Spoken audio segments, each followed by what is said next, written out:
کے باوجود بھی میرا کاروبار تو چل رہا ہے. میں سودی کاروبار کر رہا ہوں, لوگ تو میری عزت کر رہے ہیں. مسجد کی کمیٹی کا میں صدر بھی ہوں, میں معززین شہر میں شامل بھی ہوں. لوگ مجھے جلسوں میں مہمان خصوصی بھی بلاتے ہیں. میں ایم پی اے بھی منتخب ہو گیا ہوں, مجھے وزارت کا قلمدان بھی سونپ دیا گیا ہے. وہ میاں اللہ کی نظر میں ان چیزوں کی اہمیت ہی نہیں ہے. یہ چیزیں ہوتی کیا ہیں؟ وہ یہ نہیں چھینتا, وہ ہدایت چھینتا. وہ روٹی نہیں چھینتا, وہ تو نمرود کو بھی روٹی دیتا تھا. اس نے کبھی سورج کو منع نہیں کیا کہ اس کے گھر میں روشنی نہ کر. یہ حامان کا گھر ہے, یہ قارون کا گھر ہے, یہ میرے دشمنوں کا گھر ہے, اس کے گھر میں روشنی نہیں ہونی چاہیے. چاند کو کہتا ہے اپنی کرنیں بکھیر, سورج کو کہتا ہے اپنی روشنی بکھیر. جس طرح باجزید کے گھر میں روشنی ہوتی ہے, اس مکار کے گھر میں بھی ایسی روشنی ہوتی ہے. فرق نہیں پڑتا. تو وہ کرم نوازیاں تو نہیں رکتی, لیکن اللہ جب کسی سے ناراض ہوتا ہے تو اس سے ہدایت کی توفیق سلب کر لیتا ہے, تو اعلان جنگ ہوتا ہے. تو پھر وہ ٹکرے بھی مار رہا ہو تو اس کی رسم کی نماز ہوتی ہے, اس کا ماتھا جھک رہا ہوتا ہے, دل نہیں جھک رہا ہوتا, کیونکہ ہدایت سلب کر لی گئی. جب اندر سے روح ہی نکال لی جائے تو باقی بچتا کیا ہے. یہ بات ذہن میں رکھیے گا کہ اللہ تعالیٰ جل شانہ نے ہمیں جن کاموں سے روکا ہے, جن کاموں سے منع کیا ہے, ان کاموں کے کرنے میں ہمیں کبھی بھی بھلائی اور خیر نہیں مل سکتی. یہ ہم جب اچھی طرح سے ذہن نشین کر لیں, اگر اللہ پر ہمارا یقین اور یقیناً اس پر ہمارا ایمان ہے, تو پھر وہ امر جو اللہ کی طرف سے جن سے روک دیا گیا, تو ہم کبھی بھی ان کے قریب تک نہ جائیں. اور جن کاموں کے کرنے کا اسے حکم دیا گیا, اس کی حکمتیں نہ بھی ہمیں معلوم ہو. آج جدید سائنس تحقیقات کرتی ہے تو ہمارے سامنے آتا ہے کہ وضو کے کیا فوائد ہیں.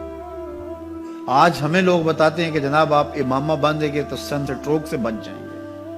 آج دنیا تحقیق اور جستجو کر کے نماز اور دوران خون اور جو ہے وہ نماز کی برکتیں اور کتنی بیماریوں سے نماز کے ذریعے سے بچنے کی کہانیاں سناتے ہیں. اچھی بات ہے, نماز سے صحت پہ اثر پڑتا ہے. یہ اچھی بات ہے کہ وضو سے بہت ساری بیماریوں سے نجات ملتی ہے. یہ اچھی بات ہے کہ سر پہ امامہ باندھ لے تو سن سٹروک سے بچ جاتے ہیں. یہ اچھی بات ہے کہ آپ روزہ رکھتے ہیں تو کینسر جیسے امراض سے آپ کا بچاؤ ہوتا ہے. یہ اچھی بات ہے کہ فلاں عمل کرتے ہیں تو فلاں ہوتا ہے. لیکن صاحب, ہم سن سٹروک سے بچنے کے لیے امامہ نہیں باندھتے, ہم محمد عربی کی ادا کے لیے باندھتے ہیں. دوران خون کے لیے نماز نہیں پڑھتے, ہم رب کے حضور سجدہ ریزی کے لیے اس کے حضور اپنی نیاز مندیوں کا سر جھکاتے ہیں. تو حکمتیں بھی ہیں, وہ برکتیں ذیل میں آتی ہیں. تو یہ بات ذہن میں رکھیے گا. غزنوی کا وزیر اس سے حسد کرتے ہوتے تھے کہ اس میں کیا خصوصیت ہے کہ بادشاہ اسی کو اہمیت دیتا ہے. ایک دن بادشاہ نے کوئی تربوز کاٹا, کوئی خربوزہ کاٹا یا کوئی اور ایسی چیز تھی, تو جس کو بھی دیا تو وہ کڑوا تھا, تو اس نے چوہی چکھا تو پھینک دیا. اور پھر بلایا یاس کو اور اس کو کاٹ کے اس کی پھانک دی, تو ایسے لطف سے کھانے لگا کہ جیسے اس سے لذیذ کبھی پھل زندگی میں دیکھا نہ ہو. تو سارے اندر ہنس رہے تھے, ایک دوسرے کو آنکھوں سے اشارہ کر رہے تھے, یہ دیکھو بے وقوف. تو بادشاہ رک گیا اور کہا کہ یاس, یہ جو فروٹ تم نے کھایا ہے یہ میٹھا تھا یا کڑوا؟ کہا بادشاہ سلامت کڑوا. تو کہا پھر اتنے ذوق سے کیوں کھایا؟ کہا کہ اس ہاتھ سے میں نے میٹھی نعمتیں کھائی ہیں, آج کڑوی ملی ہے تو تھوک دوں؟ کہا ایسا نہیں ہو سکتا. تو میاں کڑوا ہو تو وہ بھی قبول کیا جائے, نفس پہ شاک ہو. کڑوی وہ چیز ہوتی ہے جو نفس پہ شاک ہوتی ہے, نفس کرنا نہیں چاہتا, لیکن اس کے باوجود تمہارا دل کہے نہیں یہ مالک کی طرف سے ہے. سخت سردی ہے, گرمی کی شدت ہے, پانی ٹھنڈا ہے اور موسم سرد ہے, پانی گرم ہے اور موسم بھی گرم ہے, رات کا پچھلا پہر ہے, تھکے ہوئے ہیں, لیکن آپ اس کے باوجود بھی اپنے رب کے حکم کو بجا لاتے ہیں. نفس پہ شاک ہے, لیکن سینے میں ٹھنڈ ہی نہیں پڑتی جب اس کے حضور سجدہ ریزی نہیں کر لیتے. تو اس کے حکموں کو بجا لانا اور اپنے نفس کو پیچھے کر دینا اور اپنی خواہشات کے گلے پہ چھری پھیر دینا اور مالک کی رضا میں اپنے آپ کو گم کر دینا, یہی زندگی ہے اور یہی بندگی ہے. تو اس لیے مجھے اور آپ کو اس بات پہ غور اور تدبر کرنا چاہیے کہ ہم اس مختصر زندگی کو اللہ کے احکام کی مطابقت میں گزارنے کا عزم کریں، وہ بات چھوٹی سے چھوٹی ہو یا وہ بات بڑی سے بڑی ہو، وہ احکام ہماری زندگی کے اندر نافذ العمل ہو۔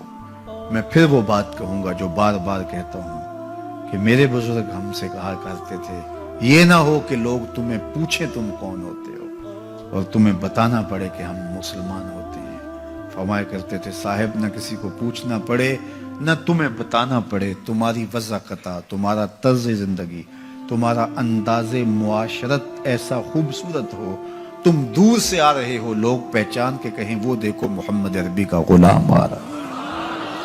تم شکل سے پہچانے جاؤ، تم کردار سے پہچانے جاؤ، تم وعدے سے پہچانے جاؤ۔ کتاب کا نام ہے بشر القیب فی لقاء الحبیب۔ حضور علیہ السلام کی ملاقات کے حوالے سے یہ کتاب امام سیوطی علیہ رحمہ کی مصنفہ ہے۔ اس میں ایک واقعہ انہوں نے لکھا کہ ایک شخص قبر میں اترا اور نکیرین آئے اور انہوں نے سوال و جواب کا سلسلہ کیا، من ربوں کا، ما دینوں کا۔ اچھا، اس کی داڑھی میں چند بال سفید تھے جن کو وہ مہندی لگایا کرتا تھا۔ تو جب منکر نے کہا کہ من ربوں کا، تو نکیر نے اس کا ہاتھ پکڑ کے پیچھے کھینچتے ہوئے کہا، اس سے سوال پوچھ رہا ہے، تو دیکھ نہیں رہا اس کی داڑھی میں اسلام کا نور چمک رہا ہے، اس کی داڑھی میں اسلام کا اجالا تمہیں دکھائی نہیں دے رہا؟ تو تمہاری وضع قطعی ایسی ہو کہ فرشتے بھی دیکھیں کہ یہ حضور کا غلام آ رہا ہے۔ اللہ کے ذکر سے رخ پھیر لے، اللہ کی یاد سے رخ پھیر لے، اللہ کے دین سے اعراض کرے، تو پھر خدا شناسی، قناعت، توکل اور اعمال خیر تو اس سے چھن ہی جائیں گے، اس کو خود فراموشی کے عذاب میں مبتلا کیا جاتا ہے۔ اور قرآن مجید نے ایک دوسرے مقام پہ ارشاد فرمایا، وَلَا تَكُونُوا كَالَّذِينَ نَسُوا اللَّهَ فَأَنسَاهُمْ أَنفُسَهُمْ۔ ان لوگوں کی طرح نہ ہو جانا جنہوں نے رب کو بھلا دیا، وہ بھول گئے، اپنے رب کو بھول گئے۔ غفلت ایسی طاری ہوئی، سویر سے لے کر شام تک اور شام سے سویر تک دنیا دنیا اور دنیا ہی مقصد حیات بن گیا۔ دنیا میں آئے کس لیے تھے، مقصد کیا تھا، بھول گئے۔ میلہ دیکھنے کے لیے آئے تھے، گھر کا راستہ بھول گئے۔ اللہ اکبر۔ تو فرمایا تم ان لوگوں کی طرح نہ ہو جانا۔ پھر اللہ نے انہیں سزا کیا دی، رزق کے دروازے بند کر دیے؟ نہیں۔ ان کی سانسیں چھین لی؟ نہیں۔ سورج کو حکم دے دیا اس کے آنگن میں روشنی نہ بھیجنا؟ نہیں۔ چاند کو چاندنی بکھیرنے سے روک دیا؟ نہیں۔ آب و ہوا روک دی گئی؟ نہیں۔ انہیں کیا سزا ملی جنہوں نے رب کو بھلا دیا؟ فرمایا فَأَنسَاهُمْ أَنفُسَهُمْ۔ اللہ نے انہیں ان کی ذاتوں سے انہیں بے خبر کر دیا۔ جو خدا فراموش ہوئے وہ خود فراموش ہو گئے، انہیں اپنے آپ سے ہی آگاہی نہ رہی۔ اور مجھے بتاؤ، جسے یہ بھی نہ پتا ہو کہ میں کون ہوں، اپنی شناخت جو بھول جائے، اس کے پلے ہوتا کیا ہے؟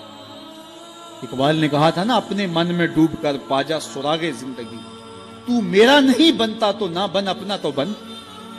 مجھے بتائیے، 6 فٹ کا جوان ہو، قدے رانا رکھتا ہو، اس کی آنکھیں عقابی ہوں، ماتھا کشادہ ہو، رنگ چمک رہا ہو، ہونٹ گلابی ہوں، لیکن اس کی قمیص کے پیچھے گھر کا ایڈریس لکھا ہو کہ کسی کو ملے تو اس ایڈریس پہ پہنچا دے، تو آپ اس کا چہرہ دیکھ کے کہتے ہیں واہ کیا جوان رانا ہے، کیا اس کے ہونٹ گلابی ہیں، کیا نرگسی آنکھیں ہیں، کیا خوبصورت چہرہ ہے، کیا شمشاد قد ہے۔ لیکن اچانک نظر پڑی تو اس کے گھر کا ایڈریس اس کی قمیص کے پیچھے لکھا تھا۔ آپ نے کہا میں نے دور سے دیکھا، اس کا تو توازن عقلی ہی ٹھیک نہیں، یہ تو بیچارہ جو ہے وہ پاگل ہے۔ تو قد کاٹ ہونے کے باوجود گھر کا ایڈریس پیچھے لکھ دیا گیا، تو اب ہر کوئی سمجھتا ہے کہ یہ بیچارہ فہم و ادراک کے نور سے خالی ہے۔ قدے رانا پہ ترس آنے لگ جاتا ہے، اور وہ آنکھیں جن میں ڈوب جانے کو، جھیل جیسی آنکھوں میں غوطہ لگانے کو جی چاہتا تھا، تو اب ترس آنے لگ جاتا ہے کہ یہ بیچارہ تو خود فراموش ہے۔ اللہ فرماتا ہے جس نے رب کو بھلا دیا، تم یہ نہ دیکھو اس کے بنگلے کتنے ہیں، یہ نہ دیکھو اس کے پاس کوٹھیاں کتنی ہیں، یہ نہ دیکھو اس کی چمکتی ہوئی کتنی لمبی گاڑی ہے, یہ نہ دیکھو کہ عالی نسب ٹاؤن کے اندر اس کا گھر ہے, یہ نہ دیکھو اس کا بینک بیلنس کتنا ہے, ہاں یہ بھی نہ دیکھو اس کے پاس وزارت کا قلم دان ہے, یہ بھی نہ دیکھو کہ یہ وزارت عظمیٰ کی کرسی پہ بیٹھا ہوا ہے, یہ بھی نہ دیکھو کہ اقتدار کی مسند پہ جھولتا ہے, یہ بھی نہ دیکھا ہو کہ یہ ڈائس پہ کھڑے ہو کے نعرے لگاتا ہے, لوگ آگے سے جواب دے کے واہ واہ کے ڈونگرے برساتے ہیں. کہا اس کی قمیض کے پیچھے لکھا ہوا ایڈریس پڑھ لو, فَأَنْسَاهُمْ أَنفُسَهُمْ, یہ وہ شخص ہے کہ جو اپنا پتہ بھول چکا ہے, جسے پتہ ہی نہیں کہ میں کون ہوں, اس دنیا پہ آیا کیوں, جو آ کے بھول گیا ہے اسے گھر کا رستہ ہی نہیں مل رہا, اور یہ بھاگا پھر رہا دنیا کے اندر. کیا بتائیں حباب کیا کار نمایاں کر گئے, بی اے کیا, نوکر ہوئے, پینشن ملی اور مر گئے, زندگی کا مقصد ہی نہیں ملا. کہا جو اس دنیا میں اندھا رہا کل قیامت کے دن بھی نابینا اٹھایا جائے گا. اس سے ان آنکھوں کی بے نوری مراد نہیں ہے, اس سے دل کی بے نوری مراد ہے. اسی لیے اقبال نے کہا تھا دل بینا بھی کر طلب خدا سے, کہ آنکھ کا نور دل کا نور نہیں ہے. آنکھ کا نور اور ہے, دل کا نور اور ہے. تو ہم دنیا کی مادی چمک کو دیکھتے ہیں, میرا مالک کہتا تمہارا دل ستھرا ہونا چاہیے. تمہارا منہ کالا ہو تو کوئی بات نہیں ہے, دل کالے نالوں منہ کالا چنگا, جے کو یہ رمز پچھانے ہو. اصل تو دل کی پاکیزگی ہے, اور دل رب کے ساتھ وابستہ ہو, اس کے رسول کے ساتھ وابستہ ہو. تو جس نے اللہ کے دین سے رخ پھیرا, اعراض کیا, تو پھر اس کا نتیجہ کیا ہو کہ اس کی زندگی تلخ ہو جائے گی.